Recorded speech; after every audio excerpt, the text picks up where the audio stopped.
When you address management groups all over the world, you always talk about the courage to do things differently. Why do you think that's so important? Well, I think, first of all, to do things differently requires immense courage. I think in business sometimes we're guilty of making what philosophers call a category mistake, that is, thinking of business as a craft that we need to master rather than a game that we need to win. If you're mastering a craft, the skill is to get better and better and better. If you're trying to win a game, the skill is not getting better, the skill is to be different. And to be different from your competitors in particular, or other organisations, requires, I think, a high dose of courage. Is that why you think organisations spend so little time on strategy? Yes, I think strategy is thinking differently and therefore acting differently. And indeed, one could say that strategy is the exercise of courage, whereas tactics, in a way, can be said to be doing more and more of the same thing better and better and better. And it's certainly true that companies find it quite difficult to put their minds to the strategic issue of innovation and differentiation. Isn't there a staggering statistic around how much time people spend between strategy and tactics in organisations? Well, there's some work that's been done on how much time senior people in a business, for example, spend of all their week, looking outwards, thinking ahead and working together. And those percentages are something like 40%, and then 30% of the 40%, and then 20% of the 30%. And that ends up with about 2.4% of one's time being spent strategically and the rest of the time on tactics and execution. And I would suggest that probably 2.4% is too little. It needs to be closer to 10 or 15% of one's time focusing on strategy, the purpose of the business, and the way that we differentiate the organisation. Most leaders have good intentions. They don't set out to do an average job. You describe this as the knowing-doing gap. Can you explain that to us? This was an observation made by Jeffrey Pfeffer, a management consultant and professor in California working with companies. He thought that managers invariably knew the answers to the big questions that their firms were facing, their organizations were facing, but found it much more difficult simply to do what they know needed to be done. And he called it the knowing-doing gap. And one example of the knowing-doing gap would be a recognition by many people that it's easier to talk the talk than to actually walk the talk. So the rhetoric is wonderful, the intentions, the plans, and so on, but the skill on the ground of actually making a difference and serving customers in a supremely qualified way is far, far more difficult. And sometimes, I think, in organizations, we need to pay more attention to the action and not quite so much attention to the beautifully crafted plans. It's clear to me that you think courage is absolutely vital. How do you balance that with not taking unnecessary risks and having sensible controls in place? Yes, if courage means taking big risks simultaneously across the whole organization, this is foolhardy. I think we can look at some of the reforms of the NHS, for example, that Andrew Lansley is pushing through at the moment. There was a letter in the Times this morning that suggested, why go for such a risky change across all areas of the country? Why not pilot it in one part of the country? And I think the way you take the sting out of the risk of exercising courage is to experiment. And I think experimentation of bold ideas at a small scale is the way in which you balance courage and risk. In your work, you've spent time talking about the concept of doing the wrong thing right versus the right thing wrong. What does all of that mean?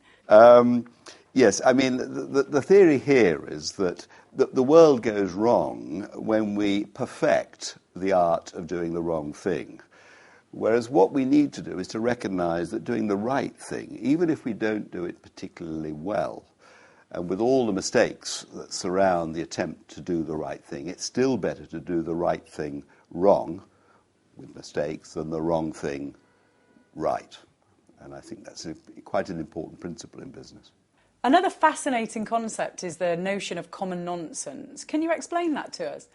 Well, Common sense, industry wisdom, traditional good practice and so on is meant to be a good thing. But in a game, of course, you never win through the application of common sense.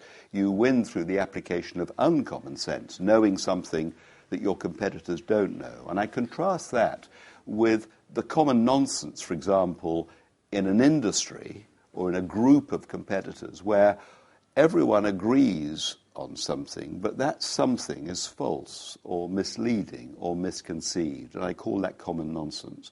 And I think there's quite a bit of it around. Can you think of any examples? One example, again, Jeffrey Pfeffer pointed at this example, there's no evidence, for example, that the best organizations have the best people. And therefore the notion that firms are in a war for talent is misconceived. The best organizations tend to create an environment in which, so to speak, ordinary people can do extraordinary things. And it's sometimes been said that extraordinary people working in ordinary organizations will never do as well as ordinary people working in extraordinary organizations. And therefore, in some sense, the role of leaders is to create a context that allows ordinary people, people like us, so to speak, to do amazing things. You hear plenty of dangerous half-truths that often shape how people behave in organisations, and in fact they sometimes go as far as to shape culture. Can you think of any examples of dangerous half-truths that can limit organisations' performance? Well, one recurring theme, I think, is imitating what our competitors are doing. This is sometimes called the emulation of best practice.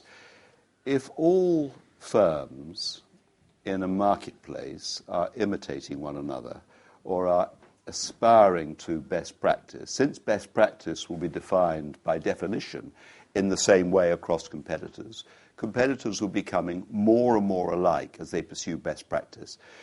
But there are many academics and many management consultants that are preaching best practice all the time. And I think that is an area of a dangerous half-truth. Obviously, best practice is better than worst practice. But the art of leadership is to find unique practices, practices that you fashion and design that are appropriate for your position in the world, the purpose you're serving, the services you're delivering to your very specific customers. One of the philosophies you subscribe to is the importance of small rules and the power of small changes. Why do you think that's so important? Well, this goes back perhaps to the famous Pareto principle, the 80-20 principle, that only 20% of our activity produces 80% of the result. And therefore we need to be very clear as to where that 20% is, the 20% of highly creative, highly productive work and effort and input, because it's contributing to the vast majority of good outcomes. And we also need to be attentive to the 80% of our energy, which is the equivalent of 4 days a week, that is hardly producing any benefit at all. And therefore the need, in a sense, to recognize that it's in a small area of our work, a small area of our competence where we're really contributing is quite important. Small steps, correct steps, leveraged appropriately can produce amazing outcomes. Thank you, Jules, for sharing with us the concepts and your knowledge that have helped transform so many organisations.